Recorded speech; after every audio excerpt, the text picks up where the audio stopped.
Assalamualaikum warahmatullahi wabarakatuh. Perkenalkan, nama saya Bagas Basudewo, NIM D400 1890 dari kelas D. Di sini saya akan menjelaskan tentang praktikum teknik tenaga listrik tentang generator magnet permanen dan non permanen. Kemudian di sini materi yang akan saya sampaikan: 1. Prinsip kerja, 2. Komponen, 3. Analisa rangkaian star delta, 4. Rumus perhitungan, dan yang terakhir contoh soal. Langsung saja. Yang pertama, generator. Di sini saya akan menjelaskan tentang generator itu sendiri. Perbedaan generator magnet permanen dengan magnet tidak permanen. Generator magnet permanen menggunakan bahan penyusun yang memiliki sifat retentivity tinggi atau sangat baik untuk pembuatan magnet permanen. Sedangkan untuk generator magnet non permanen menggunakan bahan ferromagnetik yang memiliki sifat retentivity rendah atau soft magnetic. Bahan yang paling cocok digunakan adalah solenoida atau relay.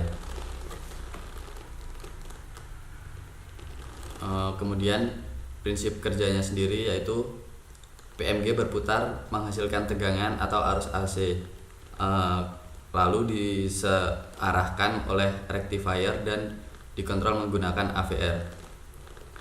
Setelah itu memberi arus DC pada exciter untuk membangkitkan tegangan AC yang lebih besar, lalu disearahkan menggunakan rotating dioda, kemudian memberikan arus pacuan atau arus DC pada rotor generator, lalu mengenai kumparan stator dan menghasilkan flux.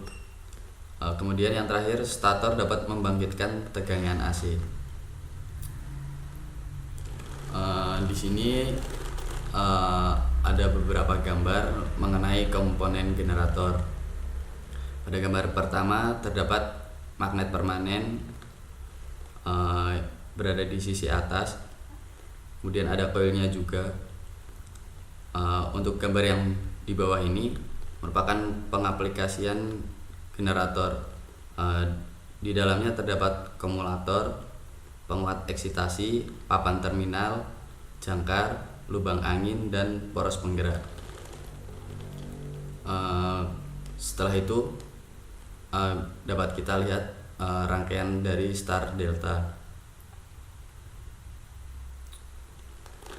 Untuk analisa rangkaian star delta, rangkaian star dan delta adalah aplikasi yang paling sering digunakan untuk mengendalikan starting awal karena memiliki daya yang cukup besar. Memang diperlukan daya yang cukup besar apabila kita ingin menggerakkan sebuah aplikasi generator. Rangkaian star ini juga dipakai untuk membuat semuanya menjadi stabil karena sudah dirubah menjadi rangkaian delta. Untuk cara kerjanya sendiri, rangkaian star delta adalah membuat star yang dilakukan pada saat awal tidak dikenakan tegangan secara penuh dengan cara menghubungkan dengan star. Kemudian saat telah bekerja serta arus menjadi turun, timer akan secara otomatis memindahkan rangkaian menjadi delta. Dengan begitu arus yang mengalir menjadi penuh. Untuk rumus perhitungannya sendiri, pada kutub motor terdapat rumus P sama dengan 120 kali F dibagi NS. Untuk slip, S sama dengan dalam kurung NS min NR dibagi NS dikali 100%. Untuk frekuensi, F sama dengan NR dikali P dibagi 120. Kemudian untuk arus, I sama dengan P per V3 dikali VLL dikali cos theta. Untuk keterangannya sendiri, NR adalah kecepatan putar motor, NS kecepatan putar standar pada nameplate, F adalah frekuensi, kemudian P merupakan kutub motor, S adalah slip, dan P merupakan daya motor. Eh, Kemudian di sini ada contoh soal. Sebuah generator 3 fasa 12 kutub berputar pada kecepatan 500 rpm untuk mencatu sebuah motor induksi 3 fasa 8 kutub.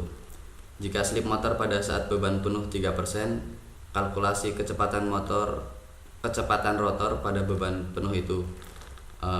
Diketahui PG sama dengan 6 pasang atau 12 kutub.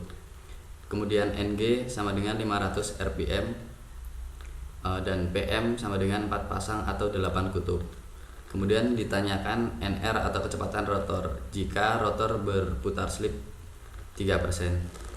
Nah, di sini rumus yang digunakan S sama dengan NS min NR per NS. Kemudian sama dengan NG sama dengan F kali 60 per P sama dengan F kali 60 dibagi 6. Untuk F sendiri, F di sini yaitu 50 Hz. Nah, selanjutnya NS sama dengan F kali 60 per P sama dengan 50 dikalikan 60 dibagi 4 sama dengan 750 rpm. Kemudian S sama dengan NS min NR dibagi NS. S di sini menjadi 0,03 sama dengan 750 min NR per 750 NR sendiri kemudian ditemukan 727,5 rpm. Nah, jadi kecepatan rotor jika rotor berputar slip 3% adalah 727,5 rpm. Untuk penggunaan generator dalam pembangkit listrik, 1. PLTMH atau pembangkit listrik tenaga mikrohidro. Pada PLTMH ini menggunakan jenis generator sinkron yang berasal dari magnet motor bekas yang memiliki 3 komponen utama, yaitu air, turbin, dan generator. Digunakannya generator ini karena memiliki kapasitas yang besar, mudah diperbaiki, serta pengoperasiannya yang sederhana. Yang kedua ada PLTAL atau pembangkit listrik tenaga arus laut. Pada PLTAL ini menggunakan jenis generator asinkron. Proses pembangkitan tenaga listrik sebagian besar dilakukan dengan cara memutar generator sehingga didapat tenaga listrik dengan tegangan bolak-balik. Menggunakan generator ini karena tidak membutuhkan pengaturan tegangan pada rotornya, tidak memerlukan inverter, desain peralatan tidak rumit, dan sebagainya. Sekian penjelasan yang dapat saya sampaikan, kurang lebihnya mohon maaf. Wassalamualaikum warahmatullahi wabarakatuh.